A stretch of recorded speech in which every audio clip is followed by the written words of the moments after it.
Hello everyone. आज की इस वीडियो लेक्चर में हम डिस्कस करेंगे प्योर वाइब्रेशनल रमन स्पेक्ट्रा। तो पिछली वीडियो में मैंने देखा था प्योर रोटेशनल रमन स्पेक्ट्रा। आज हम देखेंगे प्योर वाइब्रेशनल रमन स्पेक्ट्रा। इसके सिलेक्शन रूल डिस्कस करेंगे और देखेंगे कि चेंज इन एनर्जी किस तरह से इवेल्यूएट कर सकते हैं। तो जो हम देखते हैं प्योर वाइब्रेशन रमन स्पेक्ट्रा, तो इसके लिए कुछ सिलेक्शन रूल होते हैं, तो वो पहले हम देख लेते हैं। The selection rule for the vibration Raman spectrum for a diatomic molecule, वो क्या होता है, डेल न्यू की वैल्यू क्या होनी चाहिए, +-1। यहाँ पे क्या है, डेल वी है। ठीक है, ये डेल वी है जो कि क्या होते हैं, वाइब्रेशन एनर्जी लेवल्स होते हैं। तो डेल वी की वैल्यू +-1 होनी चाहिए। और अगर हम बात करते हैं अनहार्मोनिक ऑसिलेटर के लिए, तो उसके लिए क्या होनी चाहिए, डेल वी की वैल्यू क्या होनी चाहिए, +-1, +-2, +-3 हो सकती है। ठीक है, उनमें भी जो फंडामेंटल हमारे पास वाइब्रेशन होता है उसको हम क्या कहते हैं, +-1, यानी कि v=0 से v=1 तक। अब the selection rule is same as that of IR spectroscopy. ये जो सिलेक्शन रूल है आईआर स्पेक्ट्रोस्कोपी के जो सिलेक्शन रूल होते हैं जस्ट उसके जैसे ही होते हैं। तो अगर हम कंसिडर करें कि ट्रांजिशन हो रहा है v=0 से v=1 में, तो जो चेंज इन एनर्जी होती है वो हमारे पास में क्या निकल के आती है, डेल ई वी, यानी कि वाइब्रेशन के अंदर कितना चेंज आ रहा है उसको हम डेल न्यू बार से भी रिप्रेजेंट करते हैं। ठीक है, ये क्या होता है, वेव नंबर होता है। ये किस तरह से आता है ये पिछले वीडियो में हमने डिस्कस कर लिया है। तो हम क्या कर सकते हैं, चेंज इन एनर्जी को डेल न्यू बार से भी रिप्रेजेंट कर सकते हैं। तो ये क्या होगी, E1 - E0, यानी कि v इक्वल टू जब 1 होता है तो उसमें एनर्जी कितनी होगी, और v इक्वल टू जब 0 होगा तब उसमें एनर्जी कितनी होगी। तो इसका जो एनर्जी डिफरेंस आता है वो क्या आता है, v बार ई, ठीक है, न्यू बार ई 1 - 2 xg सेंटीमीटर इनवर्स। ठीक है, तो अभी हम देखेंगे किस तरह से आया है। पर ये जो है ना एनर्जी एनर्जी डिफरेंस, ये हमारे पास में इसकी वैल्यू जो आती है डेल ई वी की, वो हमारे पास में ये आती है। अब ये हमने v=0 से v=1 पे ही क्यों किया है, क्योंकि रूम टेम्परेचर पे क्या होता है, most of the molecule present होते हैं लोएस्ट वाइब्रेशनल एनर्जी लेवल, यानी कि v=0 में। सो द मेजोरिटी ऑफ जो ट्रांजिशन हमको देखने को मिलते हैं वो कहाँ से मिलेंगे, v=0 टू v=1। और ये हमारे पास में क्या होती है, स्टोक्स लाइन देते हैं, यानी कि ये लोअर एनर्जी लेवल से हमारे पास में क्या हो रहा है, लोअर वाइब्रेशनल एनर्जी लेवल से ट्रांजिशन हो रहा है हाइयर वाइब्रेशन एनर्जी लेवल में।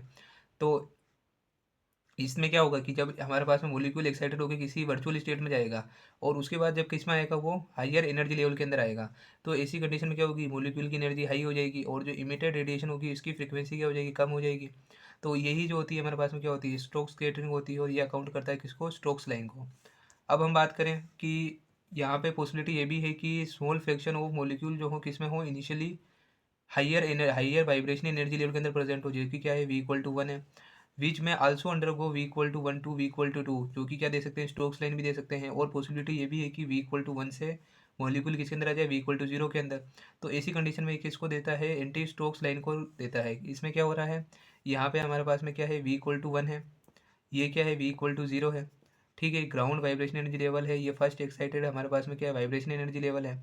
अब मॉलिक्यूल क्या हो, प्रेजेंट यहाँ पे भी हो सकता है v=1 में। ठीक है, तो यहाँ से वो क्या करता है, फोटोन एनर्जी को एब्जॉर्ब करेगा, एक वर्चुअल स्टेट में जाएगा, और इसके बाद में जब कहाँ पे आ जाए, वापस ग्राउंड वाइब्रेशनल स्टेट के अंदर आ जाता है। तो इसी कंडीशन में क्या होगी, जो इमिटेड रेडिएशन होगी जिसको हम स्केटर्ड रेडिएशन कहते हैं, उसकी फ्रीक्वेंसी क्या हो जाएगी, इंक्रीज कर जाएगी।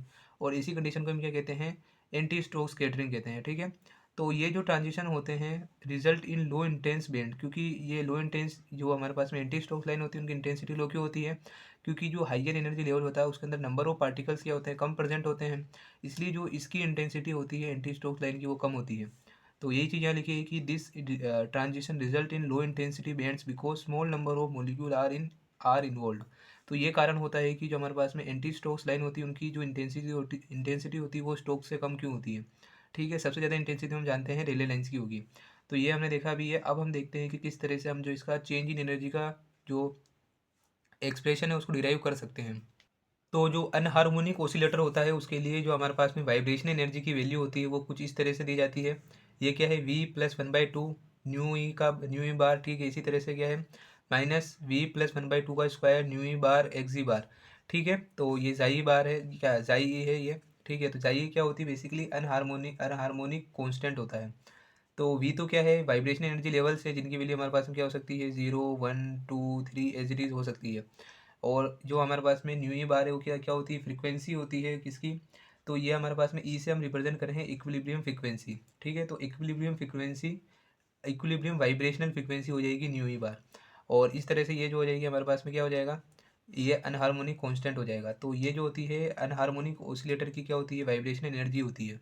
जैसे कि हम जानते हैं हार्मोनिक ऑसिलेटर होता है तो उसकी वाइब्रेशन एनर्जी क्या होती है, v+1/2 एच न्यू। ठीक है, अब हमने यहाँ पे क्या किया है कि ये तो होती है जूल के अंदर, इसको सेंटीमीटर इनवर्स में कन्वर्ट करने के लिए क्या करेंगे, एच से डिवाइड कर देते हैं, तो यहाँ से कैंसिल हो जाएगा, ये क्या हो जाएगा, इसको हम न्यू बार से रिप्रेजेंट करते हैं। ठीक है, ये भी एक तरीका है, फ्रीक्वेंसी है। तो ये जो होती है हमारे पास में, इधर हमने क्या करा है, बस अनहार्मोनिक ऑसिलेटर के लिए यहाँ पे चेंज आता है कि ये एक एक्सप्रेशन तो ऐसे एज इट इज़ रहता है, बस आपको क्या करना है, माइनस और इसका स्क्वायर और वी ई और जाई करना है। तो इस तरह से वी बार जाई हो जाएगा, तो ये क्या हो जाएगी, एनर्जी हो जाएगी किसके लिए, अनहार्मोनिक ऑसिलेटर के लिए। अब हम जानते हैं कि हमारे पास में अभी डिस्कस किया था हमने कि जो ग्राउंड स्टेट होती है या फिर हम जो फंडामेंटल ट्रांजिशन होते हैं, तो फंडामेंटल ट्रांजिशंस के लिए क्या होती है, fundamental transition vibration energy level, ground vibration energy level से किस में होते हैं, V = 1 में होते हैं। ठीक है, तो इसको हम जो एनर्जी चेंज होगा उसको किस तरह से दे सकते हैं, जो वाइब्रेशन एनर्जी लेवल 1 में कितनी एनर्जी थी माइनस क्या करेंगे, जो ग्राउंड वाइब्रेशन एनर्जी लेवल था उसकी एनर्जी, क्योंकि हम जानते हैं एनर्जी डिफरेंस क्या होता है, इन दोनों जो एनर्जी लेवल यानी कि V = 0 और V = 1, इन दोनों के एनर्जी लेवल के बीच का जो एनर्जी डिफरेंस होता है वही क्या होता है, एनर्जी डिफरेंस। यहाँ पे निकाल सकते हैं हम। तो इस तरह से निकलेगा। तो सबसे पहले हम क्या करते हैं, E V = 1 के लिए एक्सप्रेशन को निकाल लेते हैं अनहार्मोनिक ऑसिलेटर के लिए। तो E1 के लिए क्या होगा, ये V = 1 है जब, तो V + 1/2, अभी हमने देखा ऊपर फॉर्मूला, तो V की जगह हम क्या लिखेंगे, 1 + 1/2 न्यू ई बार। ठीक है, माइनस क्या करेंगे, 1 + 1/2 का स्क्वायर न्यू ई बार और जाई ई। ठीक है, ये सेंटीमीटर इनवर्स में आएगी वैल्यू। तो यहाँ से ये वैल्यू क्या हो जाएगी, 3/2 न्यू ई बार, और ये वैल्यू क्या हो जाएगी, 3/2 का स्क्वायर करोगे तो कितना आएगा, 9/4 और न्यू ई बार जाई ई सेंटीमीटर इनवर्स। ठीक है, अब इसी तरह से हम क्या करेंगे, ग्राउंड वाइब्रेशन एनर्जी लेवल के लिए E0 की वैल्यू कैलकुलेट कर लेंगे। तो वो क्या आएगी, यहाँ पे 0 पुट करो और 1/2 न्यू ई बार। ठीक है, और माइनस क्या हो जाएगा, 0 + 1/2 का स्क्वायर न्यू ई बार और जाई ई। तो इस तरह से क्या होगा, ये वैल्यू तो हो जाएगी 1/2 न्यू ई बार, और ये वैल्यू क्या हो जाएगी, 1/2 का स्क्वायर करोगे तो 1/4 न्यू ई बार जाई ई। अब क्या करना है, हमको एनर्जी चेंज निकालना है, तो एनर्जी चेंज कितना होगा, डेल ई, E1 - E0। तो हम क्या करते हैं, E1 - E0 कर देते हैं। तो यहाँ से हमारे पास में डेल ई की वैल्यू क्या आएगी, तो डेल ई की वैल्यू E1 यानी कि 3/2 न्यू ई बार माइनस 9/4 न्यू ई बार और जाई ई, माइनस क्या होगा, 1/2 E0 की वैल्यू क्या है, V ई बार, माइनस माइनस क्या हो जाएगा, प्लस 1/4 न्यू ई और जाई ई। तो यहाँ से जो सेम टर्म उनको हम साथ में लिख देते हैं, तो इसकी वैल्यू क्या हो जाएगी, 3/2 और न्यू ई, और इसमें एलसीएम क्या आ रहा है, 2 आ रहा है, तो नीचे 2 और माइनस क्या हो जाएगा, न्यू ई। और इसी तरह से यहाँ पे क्या है, माइनस और एलसीएम क्या आ रहा है, 4, ये क्या है, 9 न्यू ई जाई ई, और यहाँ पे क्या है, प्लस। ठीक है, न्यू ई जाई ई। ठीक है, ये वैल्यू माइनस में है और ये वैल्यू हमारे पास में प्लस में है। तो इस तरह से यहाँ पे हम इसको क्या लिखेंगे, इधर तो हम क्या लिख देते हैं, ये वैल्यू हमारे माइनस में थी तो ये इसके साथ में आएगा।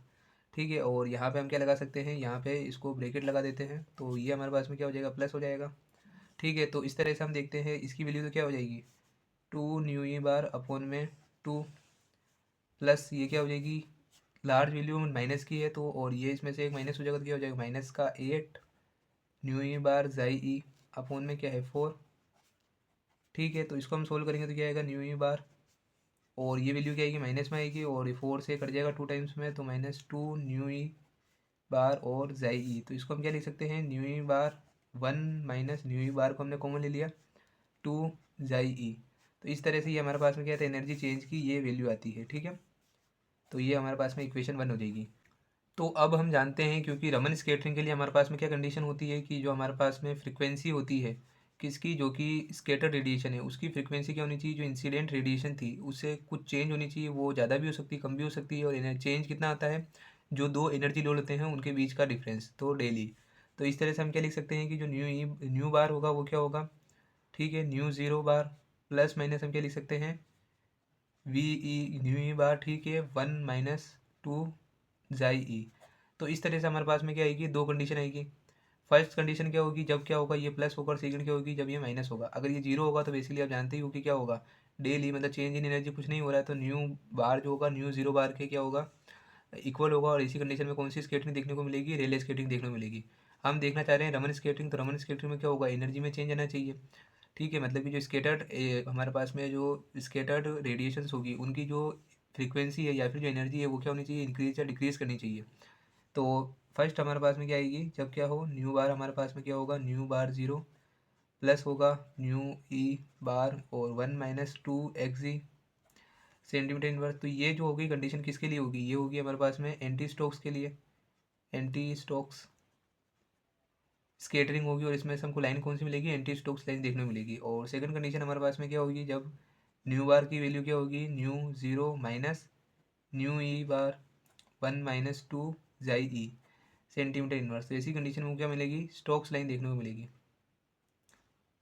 ठीक है, तो अब यहाँ पे हम जानते हैं कि अभी हमने देखा था कि जो एंटी स्टोक्स लाइन होगी उनकी इंटेंसिटी क्या होती है, कम होती है, लेकिन इनकी फ्रीक्वेंसी ज़्यादा है। तो ये कहाँ पे मिलेगी हमको, अगर हम सपोज करें कि ये रेले लाइन है तो हाइयर फ्रीक्वेंसी साइड पे हमको क्या मिलेगी, एंटी स्टोक्स लाइन देखने को मिलेगी यहाँ पे। और जो हमारे पास में स्टोक्स लाइन है उनकी इंटेंसिटी ज़्यादा होती है, लेकिन वो कहाँ पे देखने को मिलेगी, क्योंकि फ्रीक्वेंसी कम है, लोअर फ्रीक्वेंसी साइड पे देखने को मिलेगी।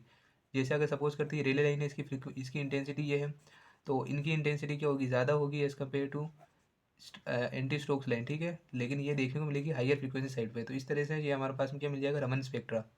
तो यही चीज़ यहाँ पे हमने लिख रखी है कि since Stokes lines are more intense than anti Stokes line, the vibrational Raman spectrum consist of intense lines on the lower frequency side and relatively weaker lines on the high frequency side of the exciting frequency. तो इस तरह से हमने देखा है कि जब हमारे पास में क्या होता है, फंडामेंटल ट्रांजिशन होता है, यानी कि v=0 से v=1 में ट्रांजिशन होता है, तो हमारे पास में चेंज इन एनर्जी जो होता है वो क्या निकल के आता है, 1 - 2 न्यू ई बार। ठीक है, और सेंटीमीटर इन्वर्स में ये वैल्यू होती है। इसी तरह से अगर हमारे पास में ट्रांजिशन कहाँ से हो, v=0 से v=2 वाइब्रेशन एनर्जी लेवल में होता है, तो इसको हम क्या कहते हैं, फर्स्ट ओवरटोन, यानी कि ओवरटोन कहते हैं। तो इस केस में जो चेंज इन एनर्जी होती है वो क्या निकल के आती है, 1 - 3 न्यू ई बार। ठीक है, और ये भी सेंटीमीटर इन्वर्स में होते हैं। और अगर हमारे पास में ट्रांजिशन v=1 से v=2 में होता है, तो इसको हम क्या कहते हैं, हॉट बैंड कहते हैं।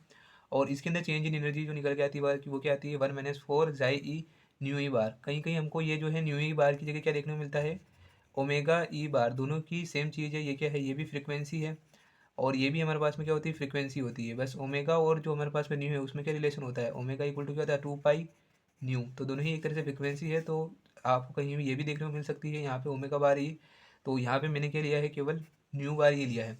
तो इस तरह से ये क्या होता है, हमारे पास में प्योर वाइब्रेशनल रमन स्पेक्ट्रा होता है, जिसमें आपको क्या लिखना होता है कि अनहार्मोनिक जो हमारे पास में ऑसिलेटर होती है उसकी जो, उसके अंदर जब हम वी डेल न्यू की वैल्यू क्या रखते हैं, वी की वैल्यू एक बार जीरो और एक बार वी की वैल्यू 1 रखते हैं, तो उसके अंदर जो चेंज इन एनर्जी यानी कि जो निकल के आती है, ये किस तरह से निकल के आती है, ये एक्सप्लेन करना होता है। आई होप कि आपको वीडियो हेल्पफुल लगा होगा, तो वीडियो को लाइक करें और हमारे चैनल को सब्सक्राइब करें। Thanks for watching.